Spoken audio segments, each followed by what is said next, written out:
Hello friends, welcome to my YouTube channel Sadhana science club. आज के इस लेक्चर में हम कंटिन्यू कर रहे हैं क्वेश्चन प्रैक्टिस सेशन को।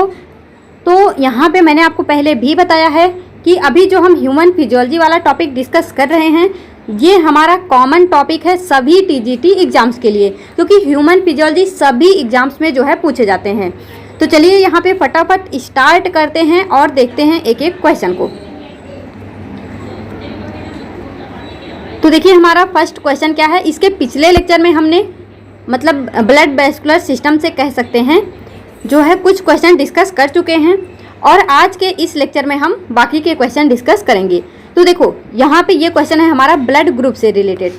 ABO blood grouping is based on the presence और अब्सेंस ऑफ सरफेस एंटीजन्स। तो यहाँ पे आपको बताना है जो ABO ब्लड ग्रुपिंग होती है वो बेस्ड होती है प्रेजेंस या फिर अब्सेंस ऑफ सरफेस एंटीजन पे। तो वो कौन कौन से सरफेस एंटीजन होते हैं या फिर कितने होते हैं, कौन से सरफेस एंटीजन होते हैं जिस पे ABO ब्लड ग्रुपिंग क्या करती है, मतलब उसके बेस पे हम जो है जैसे ये AB ब्लड ग्रुप या A blood group, B blood group या फिर O ब्लड ग्रुप, ये हम किसके बेस पे कहते हैं।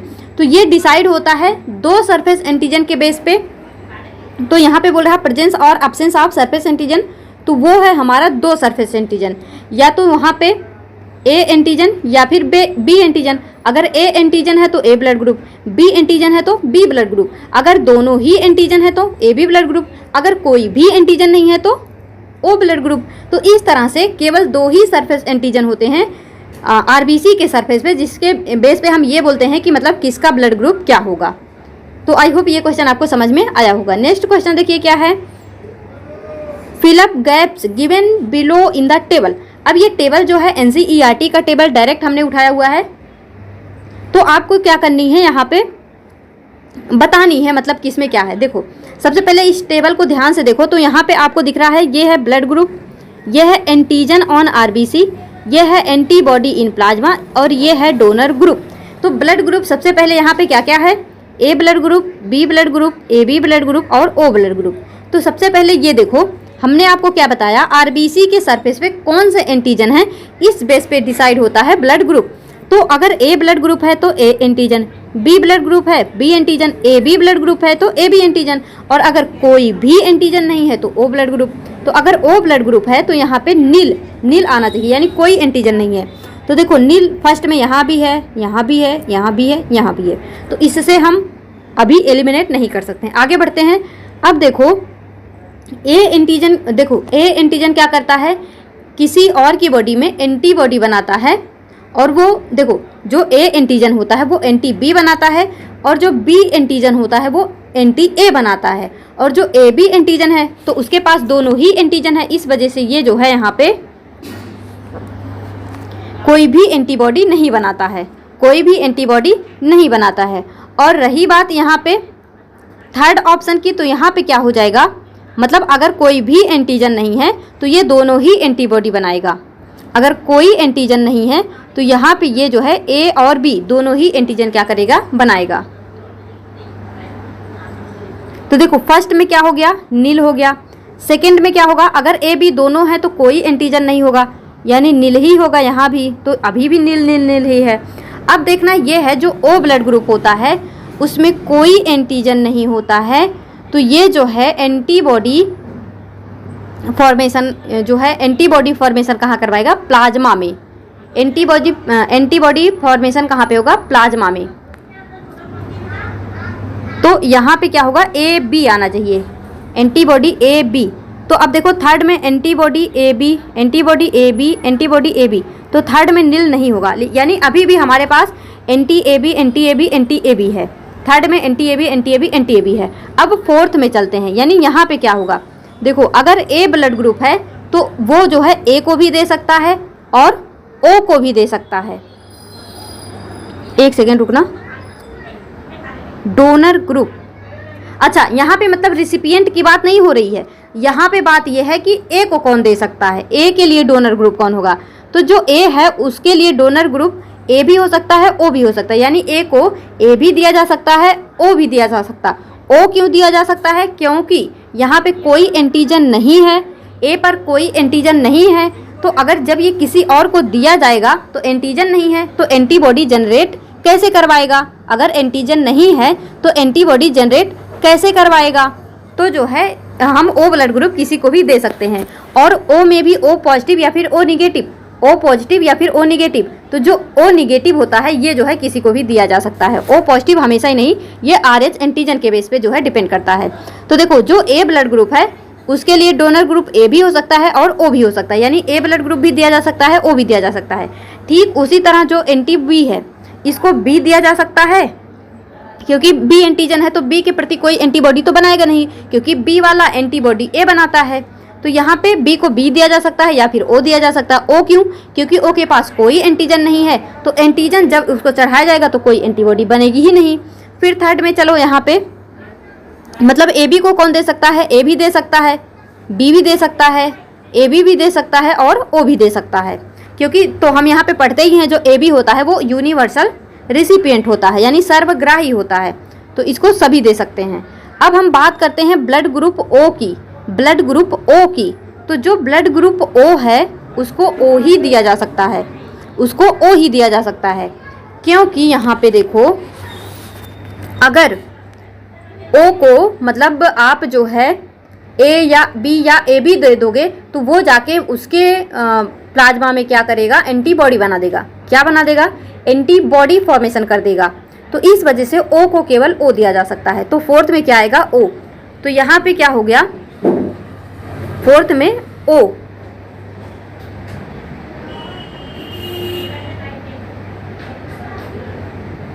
अब यहाँ पे देखो, यहाँ भी फोर्थ में ओ। थोड़ा सा लग रहा कहीं कुछ गड़बड़ हो रहा। फर्स्ट वाले में नील है, सेकेंड वाले में नील है, थर्ड वाले में एंटी ए बी, फोर्थ वाले में ओ, फोर्थ वाले में ओ। अच्छा यहाँ पे क्या है? ये दोनों ही ऑप्शन क्या हो गए हैं? सेम सेम हो गए हैं। ये दोनों ही ऑप्शन क्या हो गए हैं? सेम सेम हो गए हैं। तो इसमें से कोई भी हो सकता, मतलब यहाँ कुछ बदलाव करने चाहिए थे, या ए या बी कुछ भी बना लो, तो इस तरह से हमारा ये सही हो जाएगा। तो ये दोनों ही सही हैं। दोनों क्यों सही? क्योंकि दोनों सेम सेम ही हैं। तो आई होप ये आपको समझ में आया होगा। और हमने ब्लड ग्रुप में बहुत अच्छे से देखा था कि मतलब कौन किसको दे सकता है, किससे ले सकता है, ये सारी चीज़ें। अब नेक्स्ट देखो, which of the following blood group is universal donor and universal acceptor. तो यूनिवर्सल डोनर है हमारा O blood group, universal acceptor है हमारा ए बी ब्लड ग्रुप। तो ये सिंपल सा क्वेश्चन है, सबको मालूम होता है, option number B. Next, plasma of different individuals contain, different individual के प्लाज्मा क्या कंटेन करते हैं? तो प्लाज्मा में क्या होती है? एंटीबॉडी होती है, और जो मतलब आरबीसी है उसके सरफेस पे क्या होता है? एंटीजन होता है। Plasma of different individual contains natural antibody. तो कौन कौन सी नेचुरल एंटीबॉडी, मतलब कितनी नेचुरल एंटीबॉडी रखनी है ये बताना है। तो एंटीबॉडी क्या क्या हो सकता है? A antibody, A B antibody. तो ये भी क्या हो गया? जैसे हमने ए और बी एंटीजन देखा था, ठीक उसी तरह से ए और बी एंटीबॉडी भी होती है। तो ये भी क्या हो जाएगा? 2। नेक्स्ट देखो स्टेटमेंट वाला क्वेश्चन। स्टेटमेंट 1 क्या है? During blood transfusion any blood can be used. मतलब बोल रहा कि ड्यूरिंग ब्लड ट्रांसफ्यूजन, यानी अगर किसी को हम ब्लड चढ़ा रहे हैं तो any blood can be used. ऐसा नहीं होता है, क्योंकि अभी हमने देखा मैचिंग करवानी पड़ती है, तो कोई भी ब्लड यहाँ पे यूज नहीं कर सकते, मैच करवाना पड़ेगा। Blood of a donor and recipient has to be carefully matched before any blood transfusion to avoid severe problem of clumping ना हो जाए, आरबीसी का डिस्ट्रक्शन ना हो जाए, इस वजह से मैच कराना जरूरी होता है। तो सेकंड स्टेटमेंट तो सही है, पर फर्स्ट वाला क्या है? फॉल्स है। तो क्या हो जाएगा? Second is correct but first is false. तो ये है हमारा right answer. Statement 2 is correct but statement 1 is incorrect. Next question, RH factor is concerned with blood grouping, it derives its name from. जो RH एंटीजन है इसका name किससे derive किया गया था? सिंपल सा क्वेश्चन है, मंकी से। रीसस मंकी में सबसे पहले देखा गया था। Incompatibility in RH factor is responsible for. अगर RH फैक्टर में इनकम्पैटिबिलिटी हो गई, अगर मैचिंग सही से नहीं हुआ तो क्या हो जाता है? तो यहाँ पे हो जाता है इरिथ्रोब्लास्टोसिस फिटालिस, इरिथ्रोब्लास्टोसिस फिटालिस। तो यहाँ पे क्या होता है? यहाँ पे RH निगेटिव मदर होती है, RH पॉजिटिव फीटस होता है। तब इरिथ्रोब्लास्टोसिस का केस जो है बनता है। नेक्स्ट क्वेश्चन क्या है, in developing foetus erythroblastosis fetalis is caused by, ये इरिथ्रोब्लास्टोसिस फिटालिस क्या मतलब क्यों होता है, क्या होता है यहाँ पे, तो फेगोसाइटोसिस ऑफ आरबीसी, ऐसा नहीं है कि आरबीसी को इंगल्फ कर लिया गया, फेलियर ऑफ ब्लड क्लॉटिंग ऐसा भी नहीं है, फेगोसाइटोसिस बाय आरबीसी ऐसा भी नहीं है।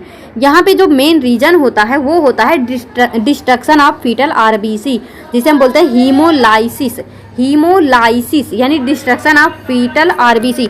यहाँ पे जो फीटस है उसका आरबीसी क्या हो जाता है, डिस्ट्रक्ट हो जाता है। Next question, in erythroblastosis fetalis which of the following factors passes through placenta into foetus, यानी हम ये देख रहे हैं कि इरिथ्रोब्लास्टोसिस फिटालिस के केस में कौन सा फैक्टर पास करता है प्लेसेंटा से फीटस में, प्लेसेंटा से फीटस में क्या जाता है, तो प्लेसेंटा से फीटस में जाता है RH antibody, RH antibody, RH antibody.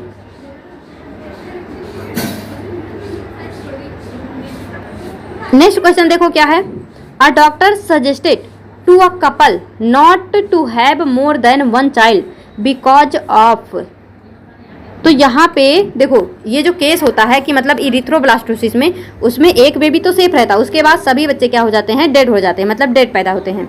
तो इस केस को हम क्या बोलते हैं, इरिथ्रोब्लास्टोसिस फिटालिस। तो यहाँ पे क्या होता है, जो फीमेल होती है वो आरएच नेगेटिव होती है, आरएच नेगेटिव फीमेल होती है और आरएच पॉजिटिव मेल होता है। तो ये केस बनता है हमारा इरिथ्रोब्लास्टोसिस फिटालिस का। तो बोल रहा है कि एक डॉक्टर ने सजेस्ट किया कपल को कि एक बेबी से ज़्यादा ना रखें, तो वो है RH positive male and RH negative female. यानी जब देखो जब मेल और फीमेल में फीमेल का दोनों का मतलब कॉम्बिनेशन नहीं बनेगा तो क्या हो जाएगा, झगड़े लड़ाइयाँ होंगे। तो ठीक उसी तरह से अगर आरएच पॉजिटिव मेल हो गया, आरएच नेगेटिव फीमेल हो गई, तो दोनों में क्या हो जाएगा, गड़बड़ हो जाएगा। अब देखो, in case of emergency with blood group could be safely transfused, in case of emergency कौन सा ब्लड ग्रुप सेफली जो है ट्रांसफ्यूज किया जाता है, तो वो होता है ORH निगेटिव, जो कि हर किसी को दिया जा सकता है। सबसे पहले तो ये O है, तो यहाँ पे A और B कोई भी एंटीजन नहीं है, और अगर एंटीजन नहीं है तो किसी और की बॉडी में जाएगा, कोई एंटीबॉडी नहीं बनाएगा। और रही बात यहाँ पे O पॉजिटिव क्यों नहीं लिया हमने, मान लो अगर O पॉजिटिव ले लिया यानी यहाँ पे RH फैक्टर होगा, और अगर ये किसी ऐसे ब्लड वाले को दे दिया गया जिसमें ये मतलब ना हो RH, तो क्या हो जाएगा, वहाँ पे क्लम्पिंग हो जाएगा। तो इस वजह से RH नेगेटिव जो है यानी RH क्या है, यहाँ पे एब्सेंट है, और RH ही नहीं है और A भी एंटीजन भी नहीं है, यानी कोई एंटीजन नहीं है, तो किसी भी तरह के एंटीबॉडी फॉर्मेशन का कोई खतरा नहीं है। नेक्स्ट क्या हो गया, which of the following is expected if husband is RH positive and wife is RH negative. तो इससे क्या होगा, no problem with first pregnancy, बिल्कुल सही है, फर्स्ट प्रेगनेंसी के साथ में कोई भी दिक्कत नहीं आएगी।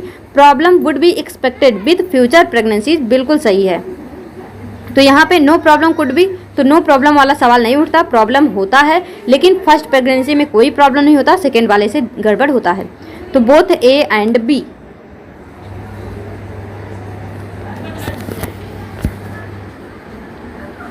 नेक्स्ट क्वेश्चन देखो क्या है, विच of the following statement is incorrect, आपको बताना है कौन सा स्टेटमेंट क्या है, इनकरेक्ट है। तो सबसे पहले मार्क कर लेते हैं इनकरेक्ट। अब देखो, RH compatibility must be tested before pregnancy established and blood transfusion, बिल्कुल सही है, मतलब प्रेगनेंसी के पहले RH कंपैटिबिलिटी चेक करना जरूरी होता है। RH antibodies can cross placenta, जो RH एंटीबॉडी है वो प्लेसेंटा को क्रॉस कर सकती है, तो ये भी बिल्कुल सही है, तभी तो वो जो है मदर से कहाँ जाता है, फीटस में चला जाता है। During delivery of first child there is possibility of exposure of the maternal blood to small amount of RH positive blood from the foetus. तो ये बिल्कुल सही है कि मतलब प्रेगनेंसी के दौरान क्या होता है, जब फर्स्ट चाइल्ड होता है तो जब प्लेसेंटा को कट करते हैं तो कुछ ब्लड जो है मदर से फीटस में क्या हो जाता है, ट्रांसफ्यूज हो जाता है, तो ये भी सही है। Erythroblastosis fetalis can not be avoided, बोल रहा है कि इरिथ्रोब्लास्टोसिस फिटालिस को अवॉइड नहीं किया जा सकता, किया जा सकता है। कैसे किया जाता है, इसके लिए मैंने बताया था ना, NTD होता है, NTD रोगेम। तो तो इसको लगा के मतलब अगर जैसे ही फर्स्ट डिलीवरी होती है तुरंत ही अगर इस इंजेक्शन को दे दिया जाए तो आगे आने वाली प्रेगनेंसी में कोई दिक्कत नहीं होता, यानी इरिथ्रोब्लास्टोसिस को अवॉइड किया जा सकता है। क्या देके? एंटी डी देके। तो बोल रहा है कि कैन नॉट डिवाइड मतलब सॉरी कैन नॉट अवॉइड, तो हमसे इनकरेक्ट पूछा था और यही हमारा इनकरेक्ट है, यानी option number D.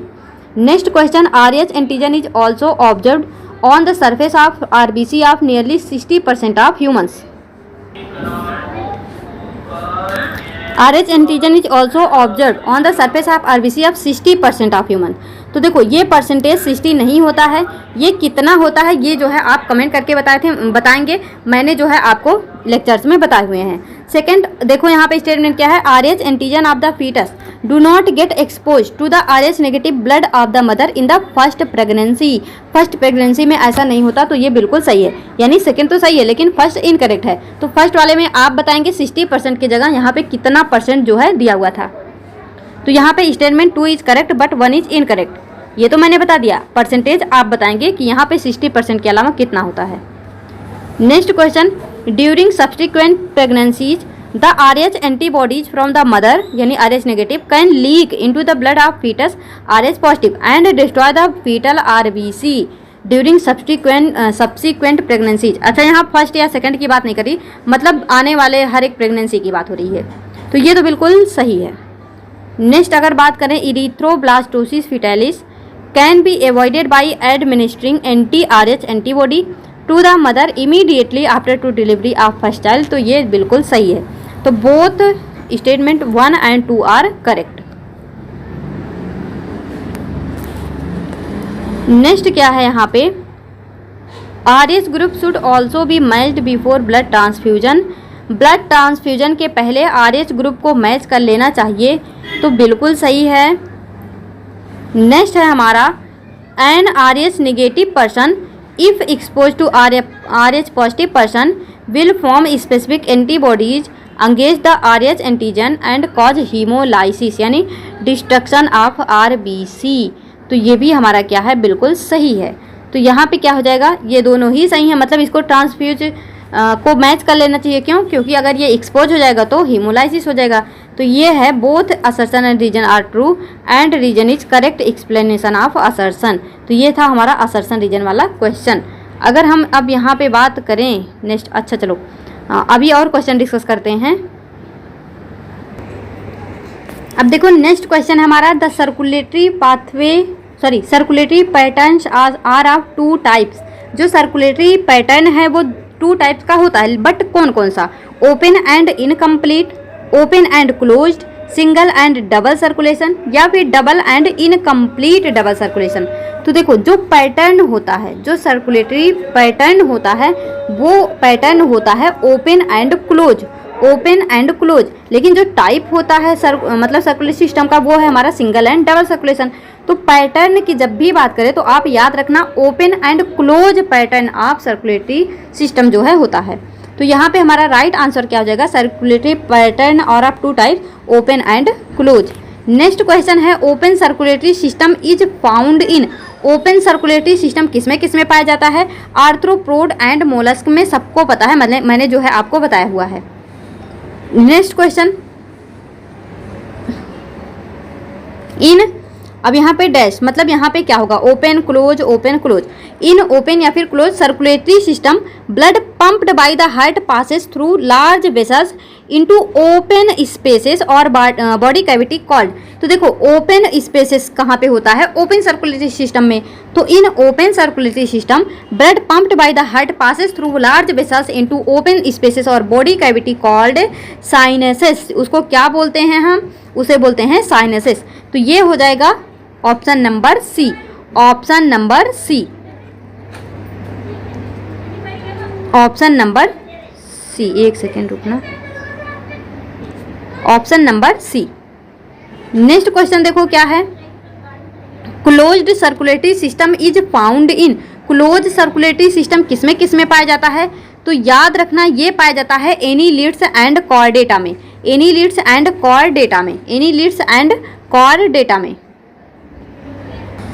Next question, is considered to be more advantageous as the flow of fluid can be more precisely regulated. Precisely regulated किस में होता है? क्लोज्ड सर्कुलेटरी सिस्टम में, क्लोज्ड सर्कुलेटरी सिस्टम में। तो ये हमारा राइट आंसर हो जाएगा ऑप्शन नंबर ए। देखो सब कुछ जो है हमने लेक्चर में डिस्कस किया हुआ है। अगर आप डायरेक्ट क्वेश्चन प्रैक्टिस पे आ गए हैं तो ये गलती मत करना। सबसे पहले जो लेक्चर हमने जो है किया है, जहाँ पे हमने कॉन्सेप्ट को समझा है, इन चीज़ों को समझा है, उसको पहले देखना, फिर जो है क्वेश्चन प्रैक्टिस करना। अदरवाइज आपको कुछ भी नहीं समझ आएगा, आपको लगेगा कि सब कुछ बस जो है क्वेश्चन आंसर चल रहा है, बट ये सब कुछ हमने अच्छे से डिटेल में पहले ही पढ़ लिया है। अब देखो next question, advantages of close circulatory system over open circulatory system include which of the following. जो क्लोज सर्कुलेटरी सिस्टम होता है वो ज़्यादा क्या होता है? एडवांटेजेस होते हैं उसके ओपन सर्कुलेटरी सिस्टम की अपेक्षा। तो इसका क्या रीजन है? Close system can direct blood to specific tissue. जो क्लोज सिस्टम है यहाँ पे मतलब डायरेक्ट ब्लड जो है वो स्पेसिफिक टिश्यू के पास जाता है। Exchange occurs more rapidly. Close circulatory system can support higher level of metabolic activity. तो यहाँ पे जितने भी स्टेटमेंट दिए हैं, statement number A B C, ये तीनों ही क्या है? ये इसके रीजन है कि जो क्लोज सर्कुलेटरी सिस्टम होता है इसका ज़्यादा एडवांटेजेस होता है ओपन सर्कुलेटरी सिस्टम से। तो यहाँ पे जो हमारा राइट आंसर है वो हो जाएगा ऑप्शन नंबर डी, यानी A B and C. Next question क्या है? Which of the following statement is wrong about the closed circulatory system? Close circulatory system के बारे में रॉन्ग स्टेटमेंट बताना है। Blood remains with in blood vessels and never comes in direct contact with the body cells. बिल्कुल सही है, blood vessels होते हैं उसके थ्रू जो है ब्लड फ्लो करता है। In it flow of fluid can be more precisely regulated. अभी हमने ऊपर देखा तो ये भी बिल्कुल सही है।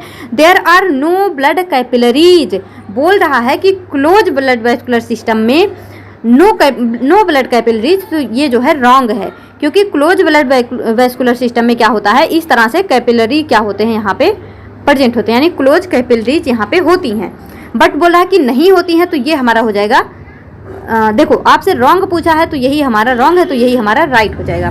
Blood flow is more rapid due to higher pressure, ये भी हमने अभी पीछे भी डिस्कस किया, तो ये भी जो है सही है। तो देखो ये तीनों ही सही है, लेकिन हमसे रॉन्ग पूछा है, तो रॉन्ग कौन सा हो जाएगा? ये मतलब रॉन्ग पूछा है तो ये रॉन्ग है, तो यही हम जो है ऑप्शन में टिक करेंगे। नेक्स्ट क्वेश्चन क्या है? Following are figures of heart in different animal, identify with their characteristic heart. आपको बताना है कि ये मतलब ये चारों जो यहाँ पे मेंशन हैं ये किसके किसके हार्ट हैं। तो देखो सबसे पहले जहाँ पे एक ऑरिकल एक वेंट्रिकल हो, एक ऑरिकल एक वेंट्रिकल है, वो होता है हमारा फिश। तो ऑप्शन नंबर ए पे फिश हर जगह पे दिया हुआ है, यहाँ भी फिश, यहाँ भी, यहाँ भी, यहाँ भी। तो इससे हम इसको क्या कर सकते हैं? एलिमिनेट नहीं कर सकते हैं। नेक्स्ट आप देखो दो ऑरिकल एक वेंट्रिकल, दो ऑरिकल एक वेंट्रिकल होता है एम्फीबियन में, तो एम्फीबिया ये हो गया हमारा। तो और किसी में एम्फीबिया नहीं है, तो यही हमारा जो है राइट हो जाएगा। बट आगे देखते हैं, देखो इन दोनों में खास फर्क क्या है सेकेंड और थर्ड में। जो रेप्टाइल्स होते हैं यहाँ ये जो ब्लड होता है, देखो इस तरह से ऑरिकल ऑरिकल वेंट्रिकल, ये हो गया एम्फीबिया। लेकिन ये मतलब एक सेप्टम तो होता है बट पूरा नहीं होता, कंप्लीट सेप्टम नहीं होता। आपको हल्का सा दिख रहा होगा, देखो ये आगे बढ़ाया गया है, ऐसे ये आगे तक बढ़ाया गया है।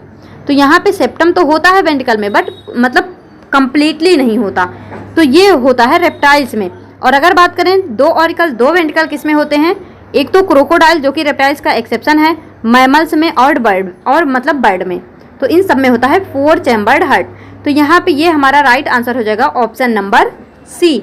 नेक्स्ट क्वेश्चन देखिए, in fishes the blood circulation is represented as the above flow of blood indicates it is a. आपको बताना है ये जो है आपको फिश का ब्लड सर्कुलेशन रिप्रेजेंट किया गया है। तो यहाँ पे कैसा सर्कुलेशन होता है? Double circulation, single circulation, incomplete single circulation, या फिर यहाँ पे इनकम्प्लीट डबल सर्कुलेशन। तो देखो जब जो है, देखो यहाँ पे ये बॉडी पार्ट है, यहाँ से इम्प्योर ब्लड आया हार्ट के पास में, फिर गिल्स के पास में गया, जहाँ से प्योर ब्लड ऑक्सीजनेटेड होकर बॉडी पार्ट में चला गया। यानी जो ब्लड है वो एक ही बार हार्ट से क्या हो रहा है? मूव ऑन कर रहा, केवल एक ही बार हार्ट से होके जा रहा है। तो इस तरह के सर्कुलेशन को हम बोल देते हैं सिंगल सर्कुलेशन, सिंगल सर्कुलेशन। तो ये हमारा राइट आंसर हो जाएगा। नेक्स्ट क्वेश्चन की बात करें, incomplete double circulation is found in which of the following animals. तो ये हमने पहले भी देख लिया, एम्फीबिया एंड रेप्टिलिया में इनकम्प्लीट डबल सर्कुलेशन होता है। नेक्स्ट क्वेश्चन क्या है, असर्शन है हमारा, close circulatory pathway is considered to be more advantageous over the open circulatory pathway. ये बिल्कुल सही है, जो क्लोज है उसका ज़्यादा एडवांटेज होता है। इन रीजन क्या दे रहा है, in close circulatory pathway as the blood pumped by the heart is always circulated through a close network of blood vessels the flow of fluid can be more precisely regulated. तो ये दोनों ही statement सही हैं और जो reason है वो assertion का करेक्ट एक्सप्लेनेशन है। तो ये हो जाएगा हमारा option number A, if both assertion and reason are true and reason is correct explanation of assertion. Next question है हमारा, match the column 1 and column 2 and choose the correct option. अब देखो यहाँ पे आपको इस तरह के क्वेश्चन भी बन सकते हैं। ये लिखा हुआ फिशेस, आई होप आपको सब कुछ दिख रहा होगा। फिशेस में होता है सिंगल सर्कुलेशन, एम्फीबिया और रेप्टिलिया में होता है incomplete double circulation, blood and mammal में होता है डबल सर्कुलेशन क्योंकि 4 चैम्बर हार्ट हैं। एनीलिड्स की बात करें तो यहाँ पे क्लोज सर्कुलेटरी सिस्टम। तो इसको मैच कर लो, ए में 2 यहाँ पे है, यहाँ पे बी में 3 यहाँ है, यहाँ पे सी में 1 यहाँ है, यहाँ पे डी में 5 केवल यहाँ, यानी ऑप्शन नंबर सी हमारा राइट आंसर है। Next question, all vertebrate possesses a muscular chambered heart. All vertebrate तो बिल्कुल सही है, इनमें मस्कुलर चैम्बर्ड हार्ट होते हैं। Amphibia and reptiles including crocodiles have a 3 chambered heart. अब देखो यहाँ पे ये बिल्कुल सही था, अगर ये इंक्लूडिंग ना लिखा होता, इंक्लूड कर दिया क्रोकोडाइल को, तो मैंने आपको पहले भी बताया जो क्रोकोडाइल होता है वो एक्सेप्शन होता है रेप्टाइल का, क्योंकि देखो रेप्टाइल्स में 3 चैम्बर्ड हार्ट हैं, लेकिन जो क्रोकोडाइल होता है उसमें 4 चैम्बर्ड हार्ट होते हैं। तो यहाँ पे इंक्लूडिंग की जगह एक्सक्लूडिंग लिखा होता तो सही होता, बट ये इंक्लूडिंग लिख दिया कि मतलब क्रोकोडाइल में भी 3 चैम्बर्ड है, तो ये गलत हो गया। तो statement 1 is true but second is false, यानी 1 is correct but statement 2 is incorrect, यानी ऑप्शन नंबर बी हमारा क्या होगा, राइट आंसर होगा। Next question, in fishes the heart pumps out oxygenated blood which is deoxygenated by gills. अब देखो बोल रहा है कि गिल्स के द्वारा डीऑक्सीजनेटेड होता है, तो ऐसा नहीं है, ये गिल्स के द्वारा ऑक्सीजनेटेड होता है, यानी ये हमारा रॉन्ग हो गया। In amphibian and reptiles the right atrium receive oxygenated blood, यानी अगर हम इस तरह से हार्ट को देख रहे हैं तो बोल रहा है कि जो ये है हमारा, एक सेकेंड, ये है हमारा लेफ्ट पार्ट, एक सेकेंड, देखो ये इस तरह से है हार्ट और ये है हमारा राइट पार्ट, ये है हमारा लेफ्ट पार्ट। तो क्या बोल रहा है, in amphibian and reptiles the right atrium receives oxygenated blood from the gills, lungs या फिर skin, and left atrium gets the deoxygenated blood from the other parts. तो पहले ही बोल रहा है कि राइट एट्रियम रिसीव करता है ऑक्सीजनेटेड ब्लड, तो सबसे पहले जब यहाँ पे आता है ब्लड तो वो ऑक्सीजनेटेड नहीं आता, वो डीऑक्सीजनेटेड आता है। तो इस बेस पे ये स्टेटमेंट भी क्या हो जाएगा, फॉल्स। तो both statement 1 and 2 is incorrect. ये सब कुछ हमने जो है डिस्कस किया है और आई होप आपको ये चाहे बड़े क्वेश्चन हो या छोटे सभी अच्छे से समझ में आ रहे होंगे। नेक्स्ट क्या है, in birds and mammals oxygenated and deoxygenated blood received by the left and right atria respectively passes on to the ventricle of same side। क्या बोल रहा है, जैसे देखो ये है हमारा 4 चैम्बर्ड हार्ट बोल रहा है, तो ये है सबसे पहले ये हमारा right atrium, right ventricle, left atrium, left ventricle. तो बोल रहा है in birds and mammals oxygenated and deoxygenated blood received by left, तो लेफ्ट यूज हो रहा है ऑक्सीजनेटेड के लिए और राइट यूज हो रहा है डीऑक्सीजनेटेड के लिए। देखो रेस्पेक्टिवली वर्ड लगा है, तो बोल रहा है कि ऑक्सीजनेटेड लेफ्ट में क्या आता है, ऑक्सीजनेटेड, बिल्कुल सही है, और यहाँ पे राइट में आता है डीऑक्सीजनेटेड यानी CO2 रिच, तो ये भी सही है। Passes on the ventricle of the same side, फिर यहाँ से ये वेंट्रिकल में जाते हैं, तो ये स्टेटमेंट क्या है, करेक्ट है। फिर नेक्स्ट क्या है, the ventricle pump it out without any mixing up, क्योंकि यहाँ पे पार्टीशन है, सेप्टम है, तो ये मिक्स नहीं होते हैं और ये जो है वेंट्रिकल से पंप कर दिए जाते हैं outside two separate circulatory pathway are present in these organism, hence these animals have double circulation. तो ये स्टेटमेंट भी बिल्कुल सही है। तो यहाँ पे बोथ स्टेटमेंट 1 एंड 2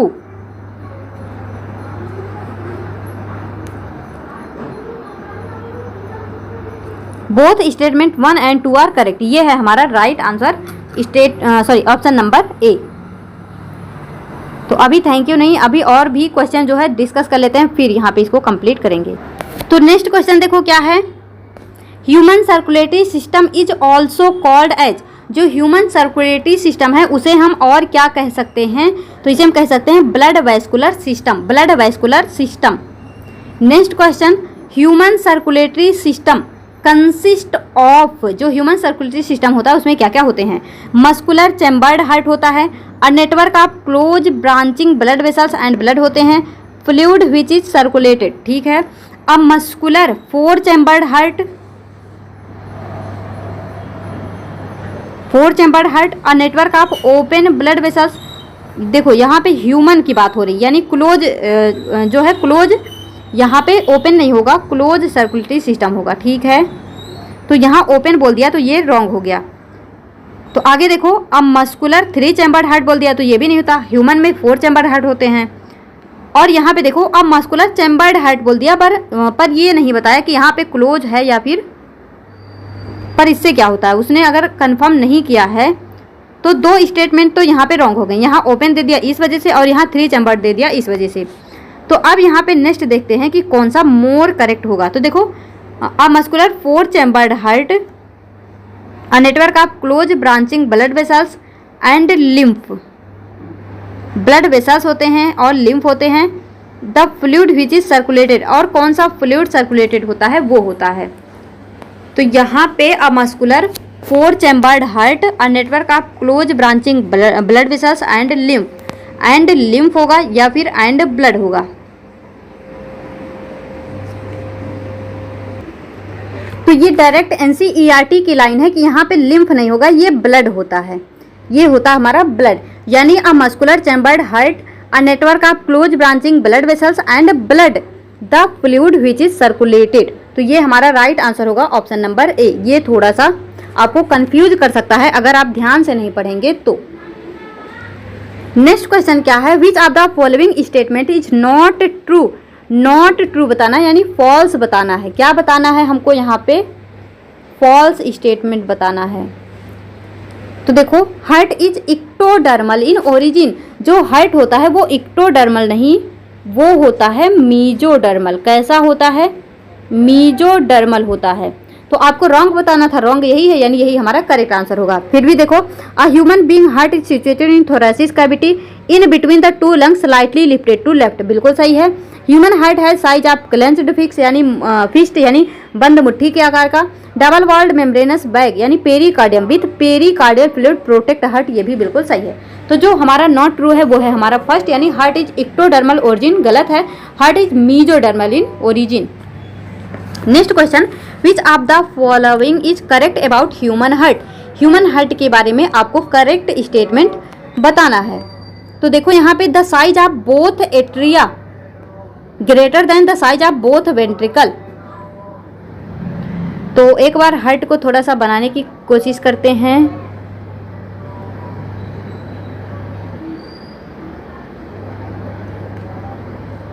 तो देखो, जो हमारा एट्रिया होता है वो छोटा होता है, जो वेंट्रिकल होता है वो बड़ा होता है।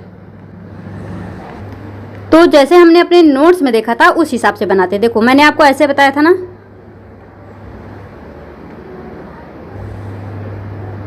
ऐसे।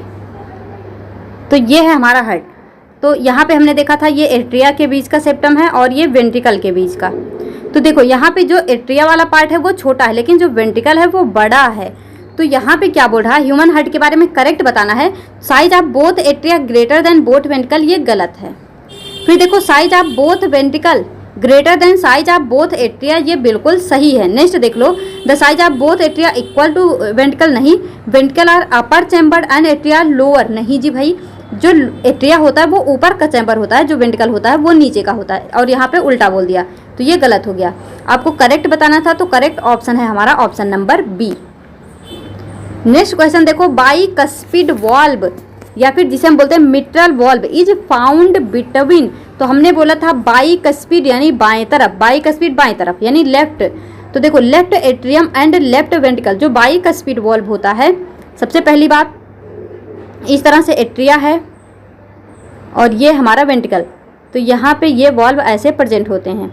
तो बाइकस्पिड वाल्व कहाँ पे होते हैं? सबसे पहली बात वो लेफ्ट साइड में होते हैं और ये प्रेजेंट होते हैं किसके किसके बीच? Left ventricle and left atrium, left atrium and left ventricle के बीच में। तो हमारा राइट आंसर हो जाएगा option number A, option number A. Next question, tricuspid valve is present between, जो ट्राइकस्पिड वाल्व होता है, तो देखो बाइकस्पिड लेफ्ट हो गया, बाइकस्पिड बायां हो गया, तो ट्राइकस्पिड दायां हो गया। जैसे ऐसे देखो, यह है एट्रियम, यह है वेंट्रिकल, यह है एट्रियम, यह है वेंट्रिकल। तो यहाँ तो हो गया बाइकस्पिड, बाइकस्पिड बाएं साइड, बाइकस्पिड बाएं साइड, ट्राइकस्पिड सॉरी। तो यहाँ पे इस तरह से मतलब ये ऐसे नहीं रिप्रेजेंट कर सकते हैं, बट यहाँ पे 3 वाल्व होते हैं। तो ये होता हमारा ट्राइकस्पिड। इसको हम कुछ कैसे दिखा सकते हैं, थोड़ा सा ऐसे करके मतलब दिखा सकते हैं कि यहाँ पे 3 वाल्व होते हैं। तो ये किसके किसके बीच में हो जाएगा? Right atrium and right ventricle. तो राइट एट्रियम राइट वेंट्रिकल के बीच में ट्राइकस्पिड वाल्व और लेफ्ट एट्रियम लेफ्ट वेंट्रिकल के बीच में बाइकस्पिड वाल्व। तो इसे आप जो है याद रखेंगे। बायां वाला याद कर लीजिए, दायां वाला अपने आप याद हो जाएगा। Right atrium and right ventricle, option number D.